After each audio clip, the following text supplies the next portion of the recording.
နောက်ဆုံးတွင် Ishka Mafas ကိုသူတို့နှင့်အတူအိမ်သို့ခေါ်သွားရန်သဘောတူလိုက်သည်သူတို့အိမ်ဘက်သို့ရှောက်လာကြစဉ်နန်ဘောပစီကသူတို့ရောက်ရှိလာသည်ကိုသတိပြုမိသွားသည်မရင်းနှီးသောချင်းသေးပေါက်လေးတစ်ကောင်ဘေးတွင်ထိတ်ခတ်ရက်နေသည်ကိုမြင်လိုက်ရသည့်အခါသူ့မျက်လုံးများဒေါသကြောင့်ပြုကျဲသွားသည်ရိုပိုင်ကအုပ်စုကိုမိတ်ဆွေတို့ရေ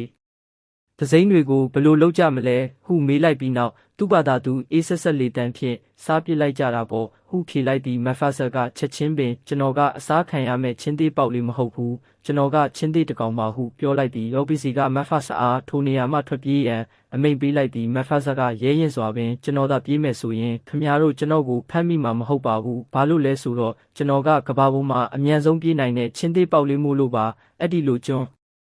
တော့အဖေကပြောဖူးတယ်ဟုပြန်ပြောလိုက်သည်ဒေါ်ပီစီကနှုတ်ခမ်းတော့ယုံပြုံးလိုက်ပြီးအဲ့ဒီလိုသာတကယ်ဆိုရင်တော့မင်းတဲ့နဲ့ပြေးပွဲရှင်ပြန်ရလိမ့်မယ်တဲ့ကတာနိုင်သွားရင်မင်းကိုတခိုက်ထဲနဲ့ဝါမျိုးပြစ်လိုက်မယ်ပြီးတော့မင်းသာနိုင်ခဲ့ရင်ဒါကမဖြစ်နိုင်တဲ့ကိစ္စပဲပေါ့မင်းကိုအသက်ရှင်ခွင့်ပေးပြီး